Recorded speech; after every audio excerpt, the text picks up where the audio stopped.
ने वो ऐसे बाउल्स होते हैं, मुझे नहीं पता क्या होते, वो बजाया।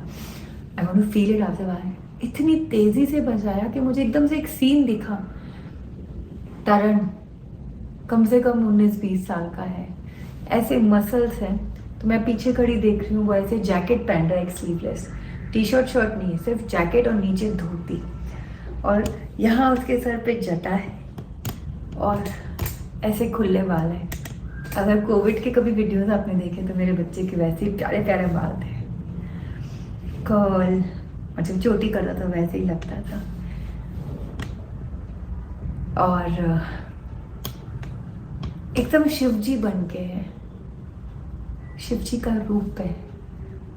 मैं समझ ही नहीं पाई। फिर अचानक से एक ऐसे मोर पंख लिया और अपनी जटा में रखा। मैं सोच रही हूँ, मतलब वो उसे पता है मैं उसे देख रही हूँ, मैं बोल नहीं रही पर वो सुन पा रहा है, समझ पा रहा है। मुझे पता है वो मुझे देख रहा है पर वो मेरे से बोल नहीं रहा है। एक ऐसे मोर पंख लिया और उसने अपनी जटा में रखा, और मैं इसे देख रही हूँ, इतना प्यारा सा मेरा बच्चा। और मैं सोच रही हूँ शिव जी मोर पंख क्यों लगाएंगे अपनी जटा में।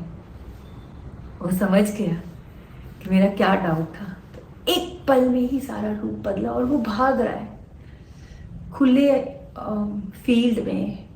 कम से कम 100-200 बच्चे हैं, उसके दोस्त हैं सारे, वो इधर इसके साथ खेल रहा है, उसके साथ खेल रहा है, उसके साथ खेल रहा है। उससे मुझे वो याददाश्त आई कि कृष्ण जी ऐसे ही थे, दोस्ते के साथ, हर एक के साथ होते थे। हर एक को लगता है वो मेरे साथ है, पर वो सबके साथ एक एक रूप में होते थे। और एकदम से सीन बदला और एकदम से वो शांत होके शिव के रूप में बैठा है, कंसंट्रेट कर रहा है और मुझे बता रहा है कि अब काम है तो मैं शांत और कंपोज्ड नेचर में बैठ के अपना काम कर रहा हूँ। बस इतनी सी एक ग्लिम्स मुझे स्पिरिचुअल हीलिंग के टाइम दिखी और मुझे समझ आ गया कि कौन था वो। कोई लोग बोलते हैं बहुत ही प्यारी सोल थी, शुद्ध सोल थी, तो मैं बोलती ही वॉज नॉट अ सोल। वो सोल कभी थी नहीं, वो शिव और विष्णु का अंश था। तरण का मतलब है विष्णु भगवान का नाम। उसने मुझे केरला भेजा, तिरुवनंतपुरम, यानी आराम की जगह विष्णु की, भगवान की।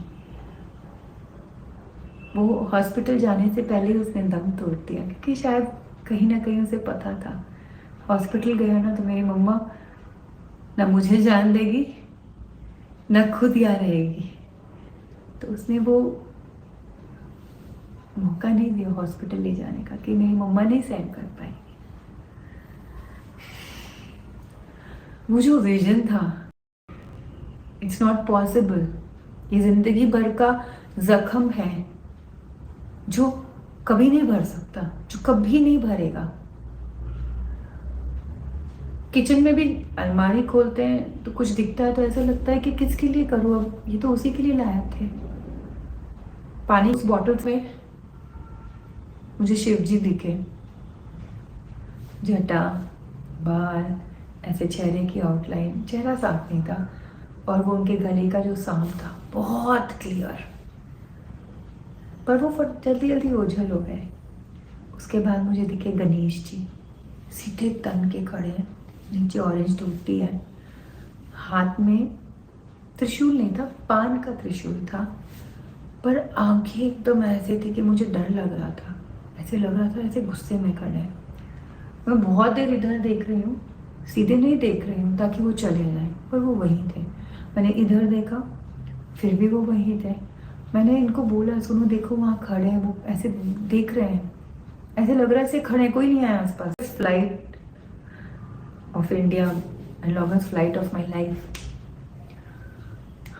पूरी रात जिनके भी फोन आए सब बोलते रहे वो आसपास है, वो आसपास है। तुम फ्लाइट में बैठी तो मैं बोली तनु सब बोलते हैं आसपास हो, लेकिन मम्मा बेवकूफ़ है, मम्मा को ये सब चीज़ें पता नहीं चलती बेटा। थोड़ी देर बाद I was in the first row, first seat. एक लेडी आई जिनके हाथ में कोई इतनी लंबी बैग थी काले रंग की, और उस बैग की जिप पे इतना बड़ा क्रोशियो का फूल था, सनफ्लावर का। मेरे बेटे को ना सनफ्लावर बहुत पसंद है, बहुत ज़्यादा। मैं उस वक़्त नहीं समझ पाई, पर मैंने वो पता नहीं क्यों गौर करके उस फूल को। सच में रजनी जी, तरन एक दिव्य अंश था। और उससे भी बड़ी बात है कि आपको उसने माँ बनने का गौरव दिया और आपने ये महसूस किया।